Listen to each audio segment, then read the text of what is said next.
अऊज़ु बिल्लाहि मिनश शैतानिर रजीम। बिस्मिल्लाहिर रहमानिर रहीम।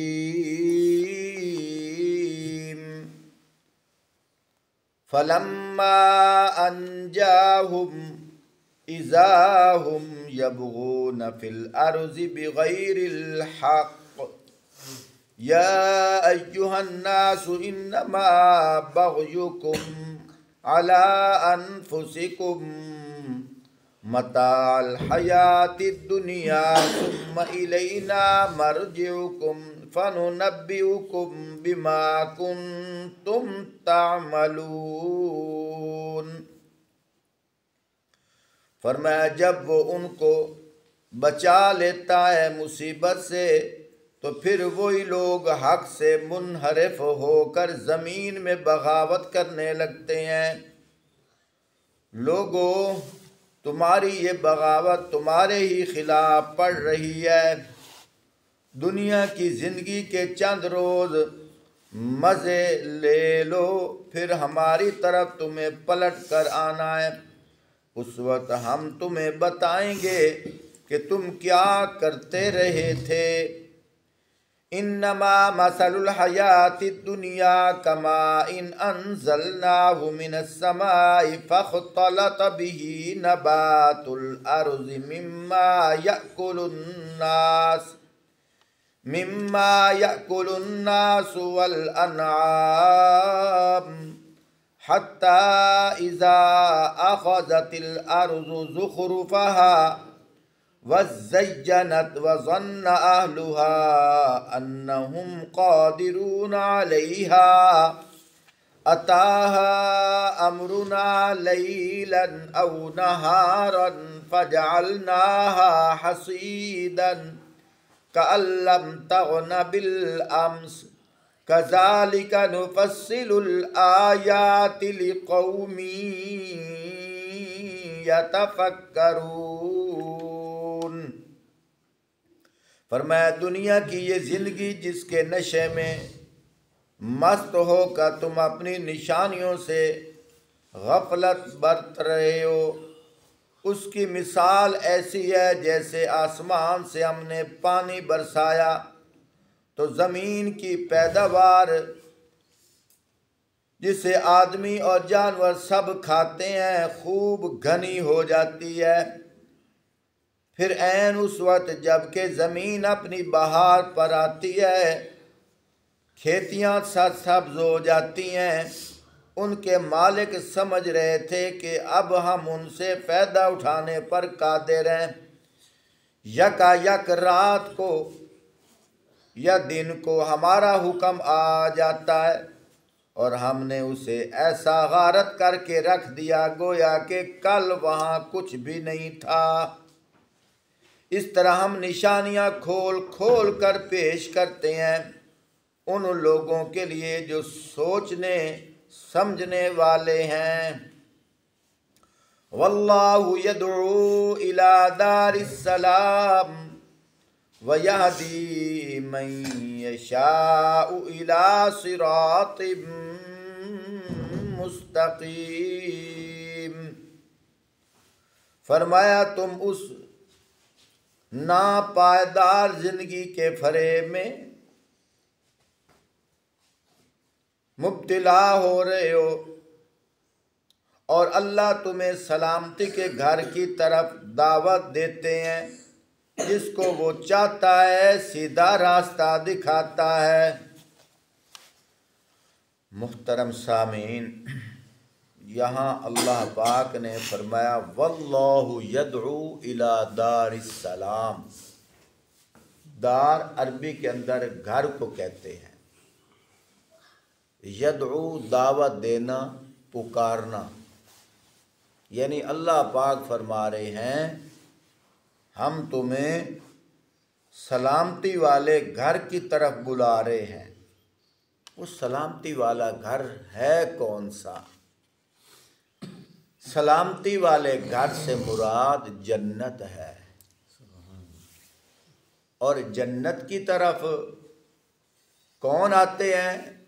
और उन्होंने क्या करना है? फरमाया जिन्होंने अल्लाह के हुक्मों पे ज़िंदगी गुजारनी है अपने नबी के प्यारे तरीक़ों पर।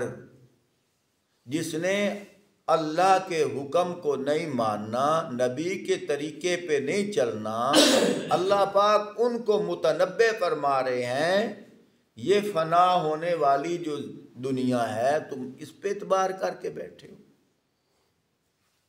फिर अल्लाह पाक ने मिसाल दी है।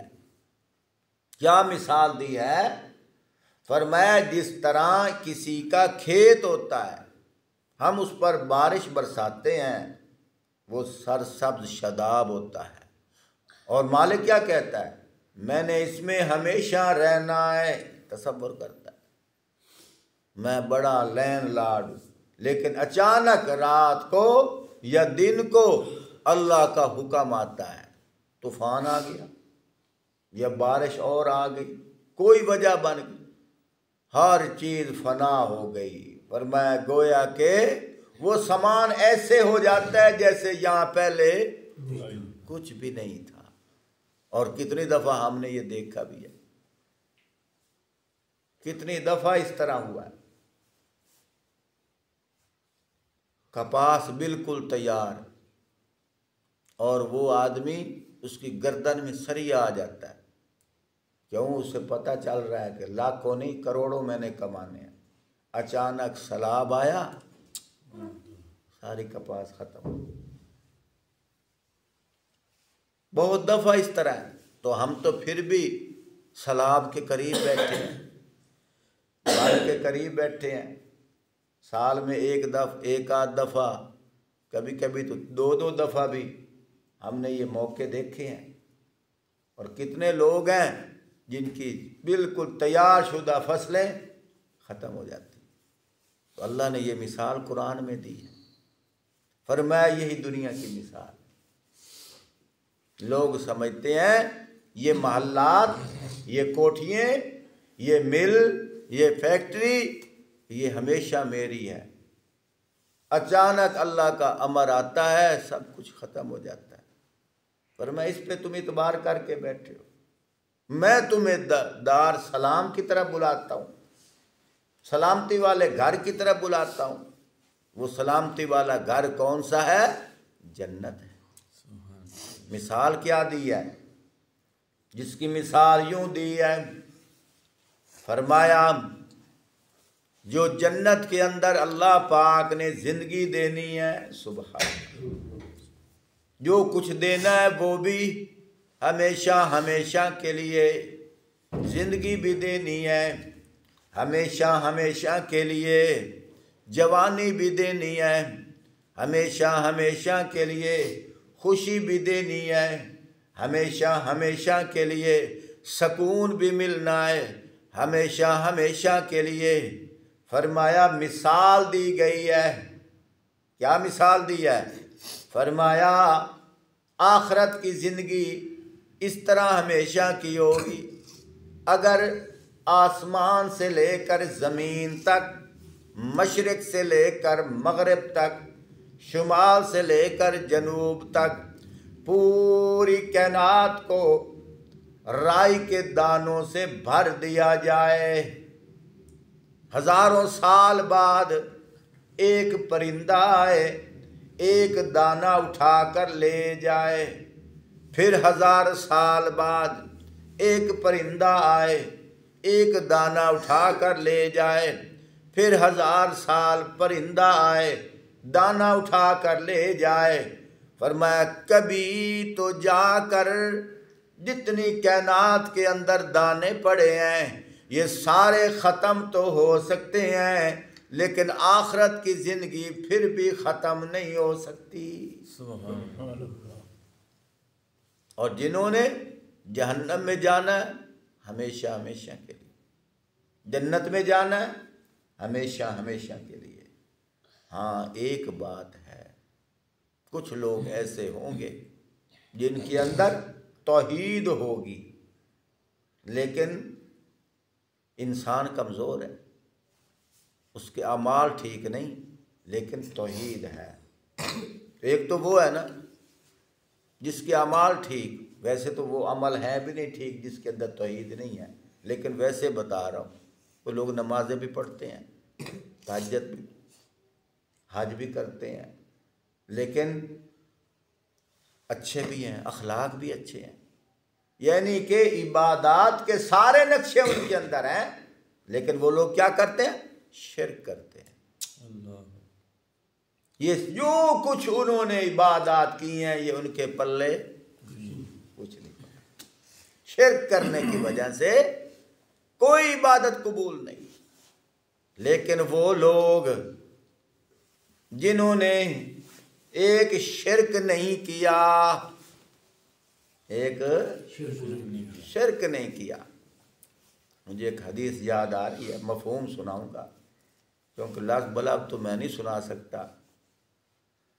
जब मैंने ये हदीस पढ़ी ना, अल्लाह अकबर, इसलिए फरमाया, अल्लाह पाक फरमाते हैं अलैहिस्सलाहु बिकाफिन अब्दा, मेरे बंदे मैं तेरे लिए काफ़ी नहीं, मुझे छोड़कर तू किधर जाता है? मुझसे ना उम्मीद होता है, मुझसे ना उम्मीद न हो, मेरा लड़ भी न छोड़। तो बात अर्ज कर रहा था, हदीस पाक के अंदर आता है जिसका मफहूम ये है, फरमाया कि एक आदमी, उसके बाजू भी जंजीरों में, जंजीर भी आग के, पाँव भी जंजीरों में, जंजीर भी आग के, और उसका जो सारा है पाँव के साथ मिलाकर जंजीरों के साथ बंधा हुआ होगा, और उसके ऊपर आग के पत्थर पड़े होंगे, आग के, और जहन्नम में पड़ा होगा। और ये क्या कह रहा होगा? अल्लाह या हन्नानु या मन्नान, या हन्नानु या मन्नान, या हन्नानु या मन्नान। अल्लाह पाक का मुँह बेशी मुआफ़ फरमाए, तकरीबन 2 करोड़ साल वो यही पढ़ रहा होगा। अल्लाह पाक फरमाएंगे, फरिश्ते को फरमाएंगे, गालिबन हज़रत जिब्राईल अलैहिस्सलाम को, ये जो आवाज़ आ रही है ना, पता कर कहाँ से आ रही है। अल्लाहु अकबर। वो जहन्नम के दरोगा के पास आएगा, उससे फरमाया जाएगा कि पता करो ये आवाज़ कहाँ से आ रही है। वो पूरी जहन्नम तलाश करेगा, आवाज़ तो सुनाई देगी लेकिन जिससे आ रही है वो नज़र नहीं। वो फिर आएगा, कहेगा जी वो जिससे आ रही है वो नज़र नहीं आ रही। फिर अल्लाह पाक तौफीक देंगे, अल्लाह पाक पर्दे हटाकर दिखाएंगे कि फलां जगह पर पड़ा है। वो नीचे से उसको उठाया जाएगा, उसको उठाकर अल्लाह पाक के अमर से उसके जंजीर टूट जाएंगे, वो आज़ाद होगा। आज़ाद होने के बाद अल्लाह पाक अपनी रहमत से एक नहर के अंदर डालेंगे और नहर के अंदर जाएगा। हालांकि अंदर तो जल जल कर कोयला हो गया होगा, लेकिन जब नहर में आएगा इतना खूबसूरत बन जाएगा जिस तरह 32 साला नौजवान होता है। अल्लाह पाक तलब फरमाएंगे,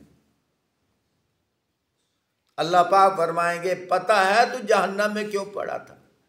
या अल्लाह मेरे अमाल ठीक नहीं थे। अल्लाह पाक फरमाएंगे फिर तू मुझे क्यों पुकार रहा था? क्या कहता है? या अल्लाह मैं दुनिया में भी तेरी रहमत से मायूस नहीं था, मुझे अब भी तेरी जात पे यकीन था। मैं जहन्नम में भी, और जो कुछ मैं कह रहा था ये भी तेरी तौफीक से था। अल्लाह पाक फरमाएंगे अच्छा तू मेरी रहमत से मायूस नहीं। अल्लाह पाक उसके सारे गुनाह मुआफ फरमाएंगे। अमाल बद थे ना, लेकिन कलमा तौहीद था, शिरक नहीं किया। फरमाया जा हमेशा हमेशा के लिए जन्नत में चला गया। सुभान अल्लाह। किसी ने सवाल किया अगर अल्लाह ने इनको जन्नत में डालना ही था फिर दोज़ख में क्यों डाला? यहां अल्लाह पाक फरमाता है मैं यशा, जिसे अल्लाह चाहे। ये क्यों फरमाया? अल्लाह चाहे हिसाब न ले, अल्लाह चाहे ना पूछे, अल्लाह चाहे कुछ सजा दे दे, अल्लाह की अपनी मर्जी है। अल्लाह ने फरमाया इन्नल्लाह ला यग़फिरु अन युशरका बिही व यग़फिरु मा दून ज़ालिका लिमन यशा। शाह का मतलब चाहना। एक आदमी है, उसके पास कार है, अगर पूछा जाए या तेरी समझ नहीं आती, कभी तू फुहारे चौक ले जाता है, कभी अयूब चौक ले जाता है, कभी मल्लू मोड़ घूम रहा है, वो क्या कहता है? मेरी मर्जी, मेरी गाड़ी है, तुझे क्या है? तो अल्लाह पाक ने भी यहां अपनी मर्जी की बात की है, मैं यशा।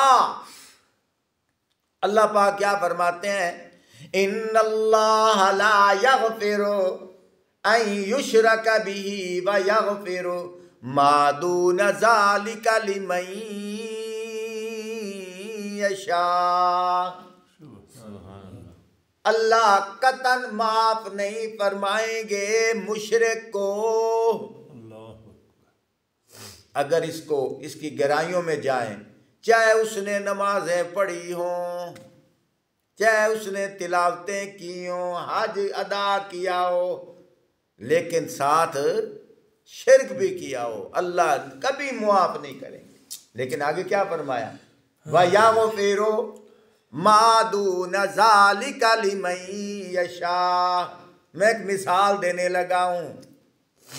कपड़े वो धोए जाते हैं जो, और जिंदाबाद, बात समझो, 2-4 जोड़े इधर पड़े हैं, 1-2 जोड़े कपड़े के इधर पड़े हैं, तो कोई उठाता है वो धोने लग जाता है।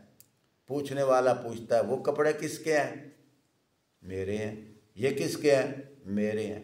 समझ नहीं आती, तू इनको धो रहा है उनको नहीं धो रहा, क्या वजह है? वो क्या कहता है? मैं इनको धो रहा हूँ, ये मैले हैं, ये मैले नहीं। ये मैंने क्यों मिसाल दी है? अल्लाह पाक फरमा रहे वयग़फ़िरु, मैं माफ करूंगा, मैं माफ करूंगा। मुआफी किसको देनी है? फिर समझो, कपड़े कौन से धोने हैं?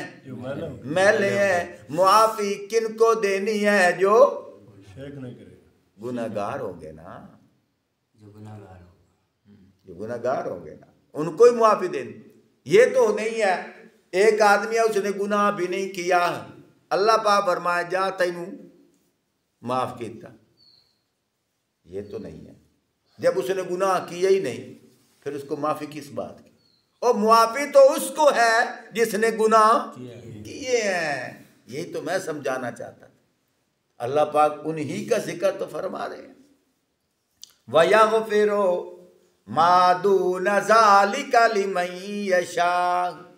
फरमाया अल्लाह पाक मुआफ फरमा देंगे इसके अलावा जिसको चाहे।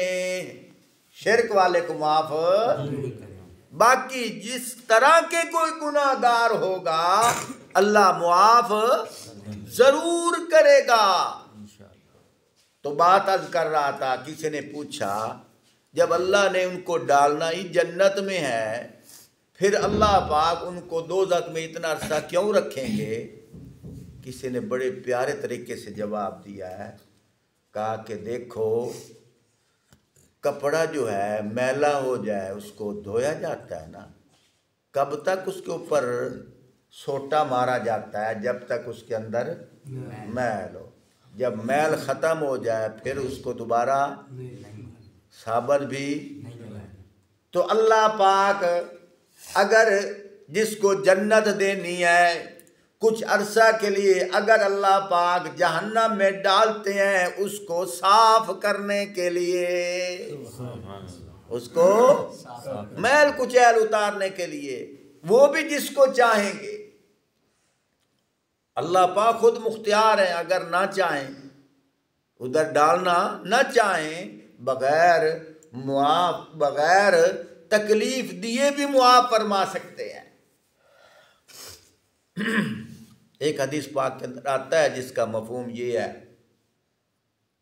एक आदमी आएगा, अल्लाह पाक फरमाएंगे तेरे गुनाह तो बहुत हैं, अब तो तूने जहन्नम में जाना है, जा जहन्नम में।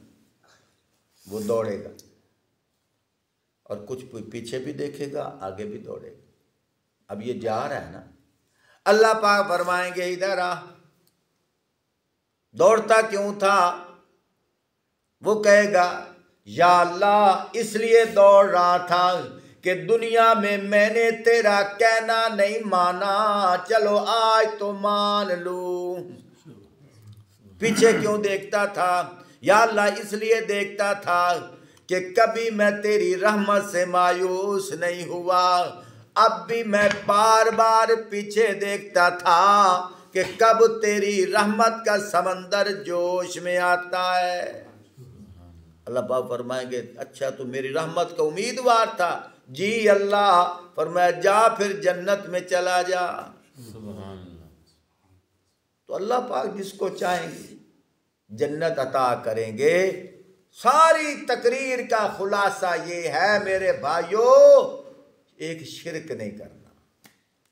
अगर शिरक किया जितने अमाल है सारे गारत, सारे बर्बाद हो जाएंगे। और शिरक क्या है? और शिरक ये है कि अल्लाह के हुकूक अल्लाह के गैर को देने, चाहे थोड़े देने हो चाहे सारे देने हो। अजय वो कहते हैं ना कुछ कुछ, यही तो है। कुछ कुछ कुछ भी नहीं है, कुछ कुछ कुछ भी नहीं है, सब कुछ मेरा अल्लाह है। काश के लोगों को ये बात समझ में आ जाए। फिर क्या कहते हैं, वलियों को नबियों को तुम नहीं मानते। अल्लाह के बंदे हम मानते हैं, लेकिन उनकी हुदूद हैं, उनकी हुदूद के मुताबिक मानते हैं। कभी अल्लाह की शान को घटाओ नहीं, और कभी वलियों की नबियों की शान को इतना बढ़ाओ नहीं कि खुदा के बराबर कर दो। भीख मांगनी है तो किससे? सिर्फ अल्लाह से। मुश्किल कुशा कौन है?